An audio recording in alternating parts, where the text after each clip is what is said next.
고라미와 패키의 사는 사는 이야기. 안녕하세요. 고라미를 맡고 있는 고라미입니다. 안녕하세요. 패키를 맡고 있는 패키입니다. 저희는 신혼부부입니다. 보람씨, 우리가 언제 결혼했죠? 저희는 2017년 9월 23일에 결혼했습니다. 네, 그래서 저희는 신혼부부입니다. 저희는 이 채널을 통해서 우리 부부의 사는 이야기를 들려드리려고 합니다. 그래서 오늘은 첫 시간인데, 우리는 어떤 주제로 얘기를 해볼까요? 가벼우니까 치약은 어떨까요? 치약이요? 네, 치약이요. 왜 신혼부부는 치약 가지고도 싸운대잖아요. 그렇죠. 우리도 되게 사소한 걸로도 많이 싸웠던 기억이 있습니다. 진짜로 티어 짜는 것 때문에 실제로 많이 싸우는 거를 봤어요. 오. 네. 혹시 주위에서 좀 치아까지 싸웠다는 얘기 많이 들어보신 적 있으세요? 직접적으로는 동생 커플이 치약 때문에 토닥토닥 한다는 얘기는 들어본 것 같아요. 왜 치아 어떤 것 때문에 싸웠다 그랬어요? 우선 동생 커플 얘기를 들어보면요.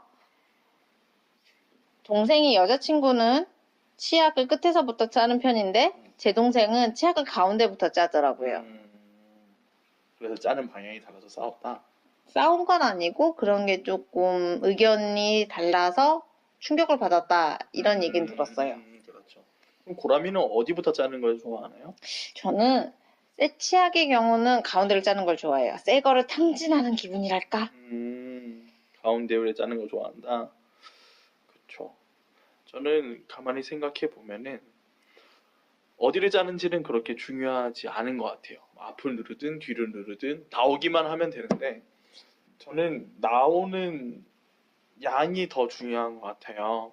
예전에 치과에서 한번 들은 적이 있는데 완두콩 1개에서 2개 정도의 양을 칫솔에 박힐 만큼 짜야 치약을 떨어뜨리지 않고 그리고 손실되는 양 없이 이를 잘 닦을 수 있다고 들었어요. 그래서 제가 아무렇게나 짜서 보람씨는 좀 불편하지 않았나요? 아니에요. 중간까지는 아무렇게나 짜고요. 저는 중간 정도 되면은 앞으로 치약 입구 쪽으로 치약을 모는 습성이 있는데, 패키도 그런 것 같아요. 그래서 그런 맞아요. 불편함이 없었던 것 같아요. 맞아요.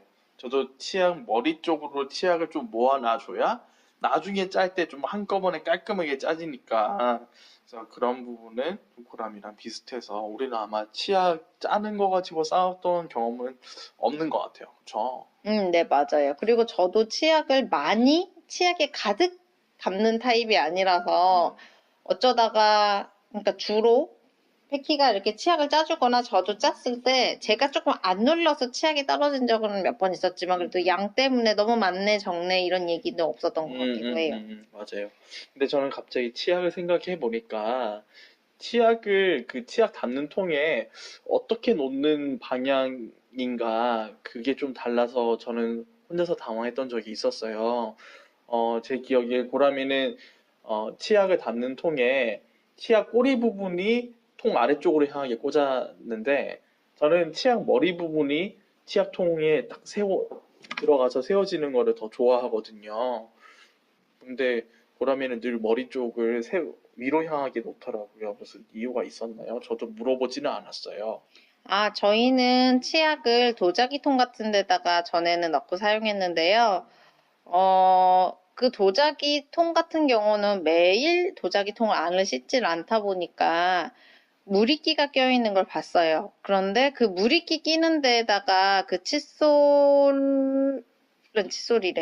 치약 입구를 넣어두면 왠지 치약 입구에 그 물이끼라든지 곰팡이가 갈 것 같은 기분이 들더라고요. 그래서 거꾸로 놨던 것 같은데 지금 생각해보니 조금 간당간당해 보였을 수도 있을 것 같아요. 맞아요. 저는 우리가 둘 다 치약을 머리 쪽에서 짜서 모아두는데 그게 위쪽으로 있으면 이제 흔들거리고 떨어질까봐 좀 저는 걱정이 됐던 게 있어서 그랬어요. 그러고 보면은 서로가 어떤 게 더 중요한가를 중점적으로 그러한 생활 습관이 좀 정해지는 부분이 있는 것 같아요. 맞아요. 그래서 저희는 그 모든 걸 해결을 하기 위해서 치약을 스탠딩 치약으로 바꿨어요. 맞아요. 우리가 그 흔히 마트에서 보는 하인즈 캡차처럼 입구 부분을 땅바닥에 세워서 쓰는 그런 치약을 저희는 구해서 쓰고 있는데요. 이번에 최근에 치약을 구매했는데 우리 고람이랑 제가 좋아하는 맛이 달라서 무려 우리는 사치스럽게 두 가지 맛을 동시에 사용하고 있어요. 그쵸? 네, 맞아요. 근데 사실은 그것도 괜찮은 것 같아요. 억지로 치약의 맛이 저는 좀 달콤한 걸 좋아하고 패키는 좀 시원한 걸 좋아하는데요. 매운맛. 그거를 굳이 막 아닌데 입 매워 하면서 할 필요도 없고 이거 너무 달아 하면서 강요할 필요는 없는 것 같아요. 그래서 두 개를 쓰고 두 개 각자의 속도에 맞게 쓰면은 어차피 하나를 써도 둘이 쓰고 하는 게 똑같이 소모되는 거라서 저희는 두 개를 쓰고 있고 둘 다 만족해하고 있어요. 맞아요. 또 가만히 생각해 보면은 치약 짜는 거는 너무나 당연한 생활 습관이잖아요. 그렇죠. 그렇죠. 그런 생활 습관도 본인이 살아오면서 만들어진 그런 하나의 패턴인데 그 패턴에는 분명한 이유가 있을 거예요. 그래서 그런 이유가 왜 있을까에 대해서 좀 생각을 해보면은 정말 사소한 것으로도 싸우지 않는 그런 부부 생활을 할 수 있지 않을까 생각을 합니다. 그럼 씨는 어떠세요? 사소한 거에 대해서 싸우는 것도 나쁘진 않은데 감정을 상하지 않는 게 더 중요한 것 같아요. 왜 안 싸우면은 이 사람이 이 취향이 나랑 똑같구나라고 그냥 오해할 수 있잖아요. 상대가 참아주고 있는 건데도 한 번쯤 그러니까 싸우게 되면 이 사람이 다른 취향을 가지고 있구나라고 그게 확실하게 인식을 하게 되니까 그렇게까지 나쁘진 않을 것 같은데 그때그때 이게 달라라고 얘기하면서 다투는 게 아니라 모든 걸 다 쌓아놓고 이거 다 그래! 라고 한 번에 쏟아부으면 어떤 거가 어떻게부터 어떻게 다른지를 모르니까 그게 좀 더 힘들지 않을까 생각도 돼요. 맞아요. 그래서 우리는 생각해 보면은 신혼 초기 때 조금 자주 많이 싸우긴 했었는데 그때그때 우리가 서로 다른 부분을 얘기를 잘 해서 요즘에는 많이 안 싸우는 것 같아요. 그렇죠? 근데 자주 싸운다는 게 얼마나 싸우는 걸까요? 저는 그나마 좀 덜 싸운다고 생각했어요. 저는 안 싸우는 거 좋아하기 때문에 저는 제 기준에서는 되게 많이 싸웠던 시절이라고 생각합니다. 그때가 저희가 얼마나 한 번씩 싸웠죠? 두 달에 한 번씩 싸웠나요? 아니요, 신혼 초기 때는 일주일에 한 번도 넘게 싸웠는데요. 그래요? 나는 왜 일주일에 한 번이 아니라 한 두 달에 한 번이라고 생각을 하고 있죠? 아니요, 신혼 초기 때 결혼을 하자마자 한 달 동안은 우리 정말 피 터지게 많이 싸웠어요. 그런가요? 나 왜 네. 기억이 없지? 되게 많이 싸웠어요. 그렇구나. 당신 혼자 상처를 받았나 봐요. 미안해요. 괜찮습니다. 괜찮습니다. 지금은 잘 살면 됐죠. 그렇구나. 일주일에 한 번이구나. 글쎄요, 저는 아마 그때 일주일에 한 번은 그때 내가 너무 힘들었었나 봐요. 몸이 안 좋았고 그때는 맞아요. 그리고 그 출퇴근 시간이 너무 길었고 그리고 또 얼마 되지 않아서 손님을 맞아야 집 됐고 정리도 안 됐었어. 그래서 그 세 개가 있어서 제가 좀 예민해서 있던 거지. 그러니까 그때 냈던 화는 생활이 달라서 낸 게 아니라 내 몸이 너무 아프고 힘들고 해서 지쳐서 제가 신경질이 났던 것 같아요. 그렇군요. 그래서 당신에게 신경질을 낸 게 아니라 그때는 그냥 다 예민해 있었던 거죠. 모든 게 다 너무 지치고 힘들었던 나머지 정신적, 육체적 둘 다요.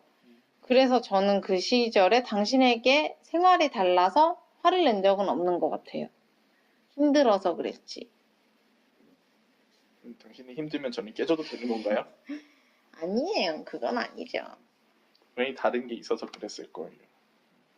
그래도 지금 우리 잘 맞춰서 잘 살고 있잖아요. 그렇죠? 당신이 잘 참아주는 면이 많죠. 아니에요.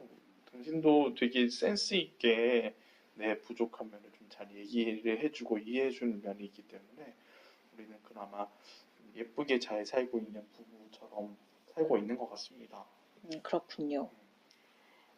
그래서 오늘의 주제는 정말로 치약 짜는 걸로도 싸운다던데 진짠가요? 라는 그런 주제로 생각을 해봤어요. 결론적으로는 싸울 수 있다. 싸울 수 있다. 하지만 싸우는 거는 문제가 아니라 아까 고라미가 얘기해줬듯이 싸워도 왜 그럴까? 그냥 다름을 인정하는 거죠. 30 몇 년간 뭐 더 적게 더 많이 수도 있겠는데 그 많은 세월간 나랑 같이 살지 않았고 나와 같은 환경일 거야 라고 생각하지만 그 엄마 아빠가 내 엄마 아빠가 아니잖아요. 맞아요. 그래서 다른 환경에서 살아온 사람들끼리 같은 공간을 그리고 같은 인생을 살아가기로 약속을 한 게 결혼이니까 작은 것부터 이해를 해주는 게 중요할 것 같습니다. 룸메이트랑 조금 다른 개념이긴 할 것 같아요. 룸메이트는 그냥 좀 적당히 해서 넘어가면 되는데 이제는 같이 살기로 했으니 평생을 같이 살기로 했으니 맞춰가야 되는 거니까요. 맞습니다. 저도 결혼하고 나니까 여자친구가 집에 안 가요라는 말이 굉장히 인상이 많이 남았었는데 그게 진짜더라고요. 그래서 이 사람이랑 잘 맞춰서 잘 이해하고 내가 좀 더 양보해야겠다라는 그런 생각으로 살았던 것 같은데 나름 저는 잘 선택한 것 같아요. 그래서 저는 나 스스로도 대견하고 또 이렇게 잘 살아준 당신한테 되게 고맙다는 얘기를 하고 싶습니다. 여자친구가 안 간다라는 생각을 했었군요. 네, 생각했었어요. 저는 조금 달라요.